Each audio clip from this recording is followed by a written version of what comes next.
स्वागत है आपका इनसाइड स्टोरी में। मैं आपके साथ हिमांशु बरमूला और आप देख रहे हैं BHBC न्यूज। उत्तराखंड में मुख्यमंत्री का चेहरा बदलने को लेकर पार्टी पर्यवेक्षकों ने अपनी रिपोर्ट में बताया कि त्रिवेंद्र सिंह रावत के चेहरे पर चुनाव लड़ने से हार की आशंका है। इसी के चलते तीरथ सिंह रावत को सीएम बनाया गया। वहीं सत्ता की वापसी की राह तलाशना तीरथ सिंह रावत के लिए आसान नहीं होगा, क्योंकि उत्तराखंड की जनता अपना मन बना चुकी होगी। कारण स्पष्ट है। सबसे पहले तो सामने है गैरसैंण का मुद्दा।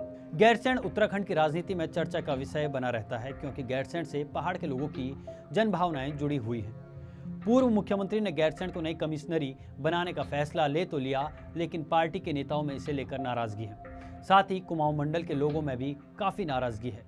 अब तीरथ सिंह रावत के सामने सबसे बड़ी चुनौती यह है कि गढ़वाल मंडल और कुमाऊं मंडल के बीच जो खाई बन गई है, उसे खत्म करना होगा।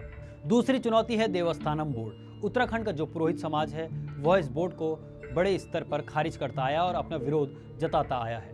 आलम तो यह है कि जिस दिन पूर्व मुख्यमंत्री त्रिवेंद्र सिंह रावत ने अपना इस्तीफा दिया, उस दिन गंगोत्री के पुरोहितों ने आतिशबाजी करने के साथ साथ दीपावली मनाई थी। इसमें है क्या? उत्तराखंड के चार धाम और उनके नजदीकी 52 मंदिरों के लिए त्रिवेंद्र सरकार उत्तराखंड चार धाम देवस्थानम प्रबंधन अधिनियम लेकर आई थी। इस एक्ट के अस्तित्व में आने के बाद देवस्थानम प्रबंधन बोर्ड का गठन किया गया और व्यवस्थाएं सरकार के हाथ में आ गई या सरकार ने अपने हाथ में ले ली। इस फैसले का शुरू से ही विरोध हो रहा था। अब भी गतिरोध जारी है, लेकिन मुख्यमंत्री ने यह भी कह दिया है कि चार धाम देवस्थानम एक्ट को लेकर पुनर्विचार किया जा सकता है। तीसरी चुनौती कांग्रेस से बीजेपी में आए विधायकों को संतुष्ट रखने की, क्योंकि पूर्व मुख्यमंत्री त्रिवेंद्र सिंह रावत के संबंध कांग्रेस से बीजेपी में आए विधायकों के साथ ठीक नहीं रहे और इस वक्त आम आदमी पार्टी दिल्ली के बाद अन्य राज्यों में भी धीरे धीरे अपना वजूद दर्ज कराने लगी है। साथ ही आम आदमी पार्टी ने यह भी दावा किया है कि उत्तराखंड सरकार के 1 मंत्री और बीजेपी के 4 विधायक जल्द ही पार्टी में शामिल होंगे और इससे भी नकारा नहीं जा सकता है कि असंतुष्ट भाजपा विधायकों व नेताओं की लिस्ट दिन प्रतिदिन बढ़ती जा रही है। ये भी बीजेपी के सामने चुनौती है। अफसरशाही भी एक चुनौती है। कई विधायकों ने शिकायत की है कि अधिकारी उनकी नहीं सुनते, उनके क्षेत्र में कोई काम नहीं हो पा रहे हैं। लिहाजा उत्तराखंड में अफसरशाही की चुनौतियों से निपटना भी तीरथ सिंह रावत के लिए एक चुनौती साबित होगा। वहीं चमोली जिले में घाट नंदप्रयाग सड़क चौड़ीकरण की मांग को लेकर प्रदर्शन कर रहे लोगों पर पुलिस ने लाठियां भांजी, तो पूर्व मुख्यमंत्री त्रिवेंद्र सिंह रावत की सरकार के गैरसैंण में बजट सत्र में व्यस्तता के बीच सियासत भी गर्मा गई थी। नंदप्रयाग घाट सड़क करीब 19 किलोमीटर की है। इस सड़क के चौड़ीकरण की मांग को लेकर लोग लंबे समय से आंदोलनरत हैं। उत्तराखंड के नए मुख्यमंत्री ने जब से राज्य की सत्ता की कमान संभाली है, वह तब से लगातार चर्चाओं में है। साथ ही मुख्यमंत्री तीरथ सिंह रावत लगातार सुर्खियां भी बटोर रहे हैं। पहले अचानक मुख्यमंत्री बनने पर चर्चा में रहे, तो कभी पीएम मोदी की भगवान राम से तुलना करने के कारण, वहीं अब एक बार फिर तीरथ सिंह रावत अपने बयानों के कारण चर्चा में है। अब उन्होंने फटी जीन्स पहनने वाली महिलाओं को लेकर विवादित बयान दे दिया है। दरअसल मुख्यमंत्री मंगलवार को बाल अधिकार संरक्षण आयोग द्वारा बच्चों में बढ़ती नशे की लत रोकथाम और पुनर्वास विषय पर आयोजित सम्मेलन में बोल रहे थे। सीएम तीरथ सिंह रावत ने बच्चों में नशे की प्रवृत्ति के लिए संस्कारों पर जोर देते हुए कहा कि बच्चा स्कूल से नहीं, घर से संस्कार सीखता है। उन्होंने कहा कि बच्चा जो देखता है वही करता है। सीएम यही नहीं रुके, बल्कि उन्होंने पाश्चात्य सभ्यता पर तंज कसने शुरू किए, तो फिर उनका भाषण इसी में उलझ कर रह गया। तीरथ सिंह रावत ने कहा, मैं जयपुर में एक कार्यक्रम में था और जब मैं वापस जहाज में बैठा तो मेरे बगल में एक बहन जी बैठी थी। मैंने जब उनकी तरफ देखा तो नीचे गमबूट पहने थे, जब और ऊपर देखा तो घुटने फटे थे, हाथ देखा तो कई कड़े थे। उनके साथ में 2 बच्चे भी थे। मैंने पूछा तो महिला ने बताया कि वो NGO चलाती हैं। मैंने कहा कि समाज के बीच में घुटने फटे दिखते हैं, बच्चे साथ में हैं, क्या संस्कार है? लेकिन जहाज में जब बैठा था तो मेरे पड़ोस में बगल में एक बहन जी बैठी है और बहन जी बैठी थी तो बातचीत हुई, बाबा की बगल में बैठी है। लेकिन मैं जब उनकी तरफ देखा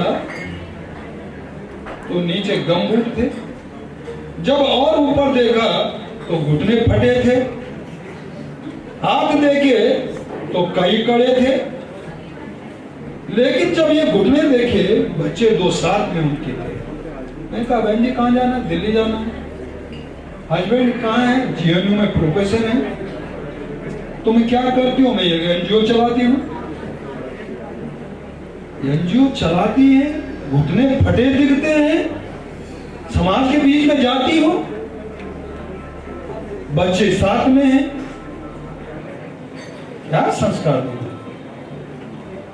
10 मार्च को उत्तराखंड के मुख्यमंत्री तीरथ सिंह रावत ने शपथ ली और पद संभाला और एक के बाद एक विवादित बयान देते नजर आ रहे हैं। अब क्या उत्तराखंड की महिलाओं को मुख्यमंत्री से पूछकर कपड़े पहनने चाहिए? कितनी उम्मीदों के साथ उत्तराखंड की जनता ने डबल इंजन सरकार चुनी होगी, लेकिन तब जाके त्रिवेंद्र सिंह रावत मिलते हैं। फिर चेहरा बदला तो फिर तीरथ सिंह रावत मिले, जिनके बयानों का कोई तुक ही नहीं है, क्योंकि माता पिता बच्चों को क्या पहनाते हैं या किसी के भी बच्चे क्या पहनते, ये बेहद व्यक्तिगत मामला है। साथ ही एक राज्य के मुखिया होने के नाते बेटियों पर इस तरह की बयानबाजी करते जरा भी संकोच नहीं हुआ होगा। सड़क से लेकर संसद तक बयानों में उबाल है। और भी कई मुद्दे हैं जिस पर राजनेताओं का ध्यान नहीं है, लेकिन महिलाओं के कपड़ों पर है। समाजवादी पार्टी से सांसद जया बच्चन, तृणमूल सांसद महुआ मोइत्रा, कांग्रेस राष्ट्रीय महासचिव प्रियंका गांधी, दिल्ली महिला आयोग की अध्यक्ष स्वाति मालीवाल समेत कई हस्तियों ने तीरथ सिंह के बयान की निंदा की। वहीं अभिनेत्री गुलपनाग, अमिताभ बच्चन की नातिन नाव्या, कंगना रनौत समेत कई अभिनेत्रियों और मॉडल्स ने भी सोशल मीडिया पर जीन्स और शॉर्ट्स में अपनी तस्वीरें पोस्ट कर सीएम के बयानों की निंदा की है। वहीं अब फटी जीन्स वाले बयान पर चौतरफा विवादों में घिरे उत्तराखंड के सीएम तीरथ सिंह रावत ने माफ़ी मांगी है। उनका कहना है कि उनका ये बयान संस्कारों के परिप्रेक्ष्य में था। अगर किसी को फटी जीन्स पहननी है तो वो पहने। उनके बयानों से किसी का दिल दुखा है तो उसके लिए माफ़ी मांगते हैं। उन्होंने मीडिया से अनौपचारिक बातचीत में ये बात कही। रिप्ड जीन्स यानी फटी जीन्स पहनने को लेकर टिप्पणी करने के बाद ट्विटर पर हैशटैग रिप्ड जीन्स ट्रेंड कर रहा है। तरह तरह के मीम्स भी दिखाई दे रहे हैं। कई लोगों का तो कहना है कि फटी हुई जीन्स को तो देश के होनहार युवा संभाल लेंगे, लेकिन फटी हुई इकोनॉमी का क्या? इस बीच रामदेव का एक वीडियो वायरल हो रहा है जिसमें वे फटी जीन्स को संस्कारी बता रहे हैं। यह वीडियो 2018 का है, जब बाबा रामदेव ने दिल्ली में पतंजलि परिधान नाम के कपड़े के पहले स्टोर का उद्घाटन किया था, जिसमें वो कहते हैं कि सैकड़ों ऑप्शंस हैं, सिली हुई तो है ही, साथ में फटी हुई जीन्स भी हमने रखी है, लेकिन हमने जीन्स को उतना ही फाड़ा है और इसका नाम संस्कारी जीन्स है, और जोर जोर से हंसने लगते हैं। लेकिन हमने इसको फाड़ा भी उतना ही है जितना भारतीय संस्कृति में स्वीकृति है। अच्छा, तो इस जीन्स इतना का क्या नहीं नाम फाड़ा है? कि सब कुछ देखिए, दिखे। स्किनी जीन्स होती है, श्रेडेड जीन्स होती है, आपके जीन्स का क्या नाम रखे रामदेव जी? ये संस्कारी जीन्स है। अफसोस तो ये भी है कि एक तरफ योग गुरु तो दूसरी तरफ व्यापारी। वो भी छोड़िए, जब धर्म और योग की बात करने वाले ही फटी जीन्स बेच रहे हैं तो क्या करें? इसका जवाब हमें कमेंट बॉक्स में जरूर दीजिए। वैसे आपको बता दें कि जीन्स पहनने का चलन 1870 में शुरू हो गया था। जर्मन बिजनेसमैन लोएब स्ट्रॉट्स ने इसे डिजाइन किया था, जिसने अपना नाम बदलकर लेवी रख दिया था और फिर वो डेनिम ब्रांड का फाउंडर बना। लेकिन रिप्ड जीन्स 100 साल बाद यानी कि 1970 में अस्तित्व में आई।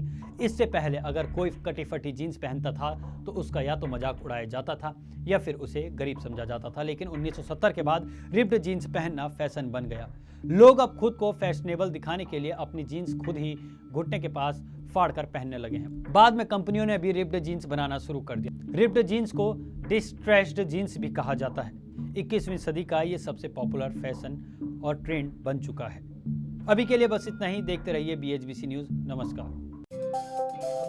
रोज की ताजा खबरें सुनने के लिए सब्सक्राइब करें BHBC न्यूज चैनल।